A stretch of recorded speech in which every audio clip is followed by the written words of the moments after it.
మాటలు తొండి మాటలు ఏదో ఇతరుల మీద ఆరోపణలు పెట్టి తప్పించుకోవాలని చూస్తూ ఉన్నారు కానీ తప్పించుకోలేరు. నేను హెచ్చరిస్తా ఉన్న ఈ ప్రభుత్వాన్ని ఖచ్చితంగా ఎండిన పంట రాళ్లవాన అని మీరు అనుకుంటా ఉన్నారు. రాళ్లవాన కాదు. దాని ద్వారా పోయింది 1,50,000 ఎకరాలు. కానీ 15 లక్షల నుంచి 20 లక్షల ఎకరాల మధ్య ఇలా పంటలు ఎండిపోయినాయి.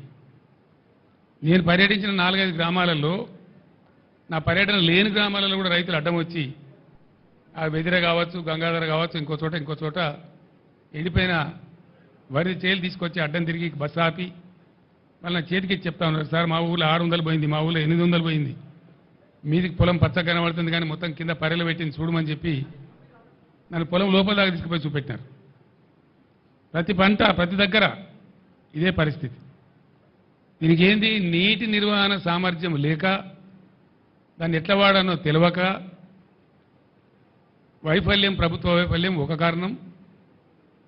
సరే అదైతే నెటమటమైన పాత బోరు ఉన్నాయి కాబట్టి కరెంటుతోనన్న వారేసి దక్కించుకుందామంటే కరెంటు క్వాలిటీగా రాకపోవడం, మోటార్లు కాలిపోవడం రెండవ కారణం. వెరసి ప్రభుత్వ వైఫల్యం వల్లనే ఇలా పంటలు ఎండినాయి. కొంతమంది అసమర్థులైనటువంటి మంత్రులు వర్షపాతం తక్కువటే మా మీద బదనాం పెడుతున్నారు అని మాట్లాడుతూ ఉన్నారు. అది పూర్తి శుద్ధ తప్పు. కొన్ని జిల్లాల్లో 7%, కొన్ని జిల్లాల్లో 16%, దాదాపు 20-25 జిల్లాలలో, ఉత్తర తెలంగాణ జిల్లాలలో, ముఖ్యంగా కరీంనగర్ లాంటి జిల్లాలో నార్మల్గా కురవాల్సిన దానికంటే అధిక వర్షపాతం కురిసింది. ఎక్కువ రెయిన్ఫాల్ ఉండగా కూడా ఈ పరిస్థితి ఎందుకు వచ్చింది అంటే పూర్తిగా ప్రభుత్వ అసమర్థత, ప్రభుత్వ వైఫల్యం తప్ప దీనికి వేరే కారణం లేదు. ఇక్కడ బాధ కలిగే విషయం ఏంటంటే, నేను కూడా దుఃఖంతో చెప్తున్న మాట ఏంటంటే, కాలం కాకపోతేనేమో రైతు ఇంత నష్టపోడు, కాలం కాలేదని దేవున్నో ధర్మాన్నో తిట్టుకుంటాడు, పంట వేయడు. కానీ ఇక్కడ పంట వేసి పెట్టుబడి పెట్టి ప్రతి ఊర్లో కూడా వాళ్ళు రోధిస్తున్నది బాధపడకుండా ఇలా మగ్దుంపూర్లో కానీ ప్రతి చోట తెప్పింది ఏంటంటే 25,000 పెట్టమని కొందరు, 28,000 పెట్టమని కొందరు, 22,000 పెట్టమని కొందరు. ఒక్కొక్క రైతు ఎకరానికి ఎంత పెట్టుబడి పెట్టిండో ఇంత పెట్టుబడి పెట్టి గంగపాలైనాం సార్ అని వాళ్ళు మొత్తుకుంటా ఉన్నారు. మేము వేయకపోతే బాధలేదు కానీ కారణం ఏంది, రైతు బంధు మీద ఒక అరాకిరి. అది ఎప్పుడు వేస్తారో ఎప్పుడు వేయరో చెప్పకపోవడం, 7 ఎకరాలని 3 ఎకరాలని 4 ఎకరాలని దానిలో తొండి పెట్టి అసలు వస్తుందా రాదా ఒక కన్ఫ్యూజన్ గురి చేయడం రైతులను. నిన్న మొన్నటి దాకా ఇప్పటికి కూడా ఇంకా పూర్తిగా వేయలే రైతులకు, 100% వేయలే. ఇంకా దాని మీద ఒక పాలసీ లేదు, ధైర్యం లేదు, చెప్పే తెలివితేటలు లేవు. అదొక వైఫల్యం. అదేవిధంగా నేను మొన్న మాట్లాడితే ఇంత గలీజ్గా అంటే ఒక ముఖ్యమంత్రి స్థాయిలో 100 రోజులలో 200 మంది రైతులు చచ్చిపోయిన 200 పైచీలు కానీ నేను చెప్తే 48 గంటల్లోగా ఇవ్వండి మేము వాళ్ళకు నష్టం ఇస్తామని చెప్పినారు. మేము 4 గంటలనే ఇచ్చినాం. ఇది లిస్టు 4 గంటలే. 4 గంటలనే ప్రభుత్వానికి చీఫ్ సెక్రటరీకి పంపించినాం. 209 మందికి పంపించినాం. దాని తర్వాత కూడా ఇంకో 5-10 జరిగినాయి. ఇప్పటికీ ఉలుకు లేదు, పలుకు లేదు, ఏం లేదు. నేను డిమాండ్ చేస్తా ఉన్నా, మీ అసమర్థత వాళ్ళకు చచ్చిపోయారు కాబట్టి వాళ్ళకు తలా 25 లక్షలు వెంటనే నష్టపరిహారం చెల్లించాలి. ఆ ప్రభుత్వాలను, ఆ కుటుంబాలను పరామర్శించాలి. నేను మళ్ళా డిమాండ్ చేస్తా ఉన్నా. లేకపోతే మాత్రం మీకు ఆ ఉసురు, ఆ పాపం తలుగుతుంది. మేము మాత్రం మిమ్మల్ని వదిలిపెట్టమని మనవి చేస్తా ఉన్నా. రెండవది, పెట్టిన పెట్టుబడి పోయింది, వస్తుందనుకున్న పంట పోయింది. వాళ్ళు ఇలా ఆత్మహత్య చేసుకుంటామని మాట్లాడుతూ ఉన్నారు. నేను వద్దని వాళ్ళకి దండం పెట్టి చెప్పినాను. వాళ్ళకు ఖచ్చితంగా ఎకరానికి 25,000 ఇవ్వాలి. నష్టం జరిగింది, ఎట్లా జరిగింది? పంటలు ఎండిన మాట వాస్తవం, నష్టం జరిగిన మాట వాస్తవం. ఇలా రైతాంగం కన్నీరు మున్నీరు అవుతున్న మాట వాస్తవం.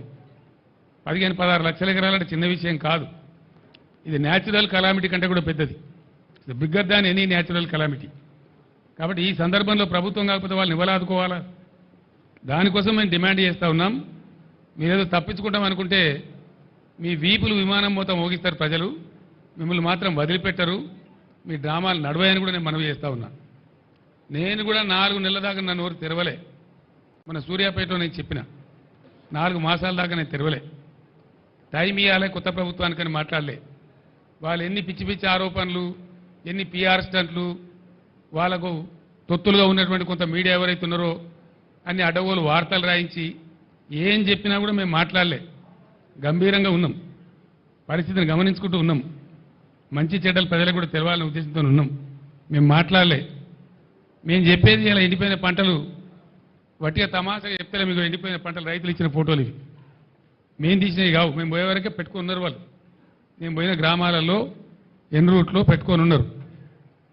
ఇగో ఈ విధంగా ఎండిపోయినాయి పంటలు, ఇంత భయంకరంగా ఎండిపోయినాయి. ఇవన్నీ రైతులు ఇచ్చినాయి, వాళ్ళ వాళ్ళ పొలాలలో వాళ్ళు దిగినటువంటి పంటలు ఇవి. ఇగో ఇది కూడా వాళ్ళు ఇచ్చినటువంటిదే, మేము తీయలే. ఇంకా చిన్నవి ఉండే కదా పేపర్లలో, కాగితాల్లా ఉండదు చూడు. ఇంకా ఉండేనండి, నేను ఇచ్చే రైతు ఇచ్చింది నాకు అవి. సరే తీసేయండి, అవి తీసేయండి.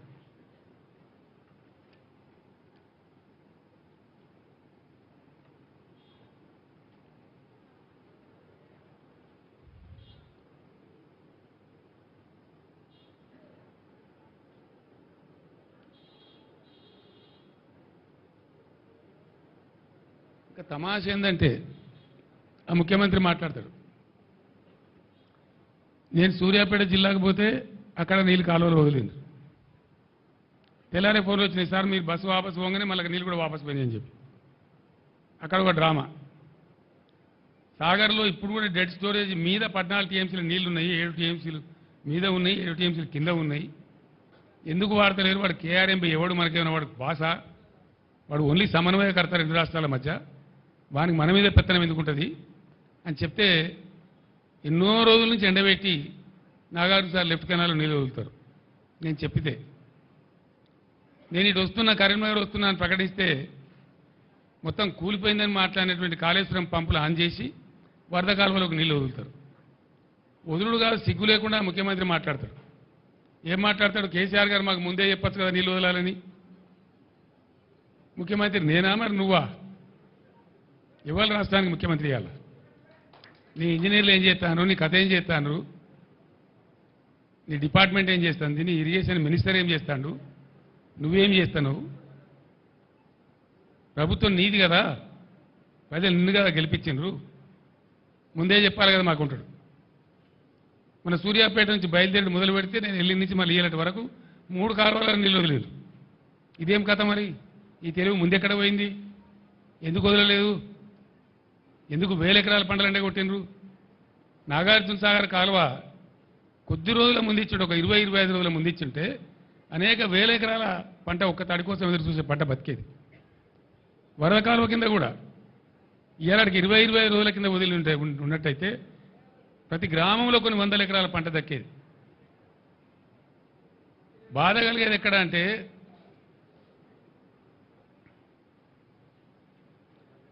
ఈ పరిస్థితి సమయానికి నీళ్లు వదలక, ఉన్న వనరులు వసతులు తెలివితో వాడుకోక, క్వాలిటీ కరెంట్ అందించక, రైతు బంధు సమయానికి ఇవ్వక, వెర్రి తిర్రి మాటలు మాట్లాడుకుంటూ ప్రజలను కన్ఫ్యూజ్ చేస్తూ చేసినారు.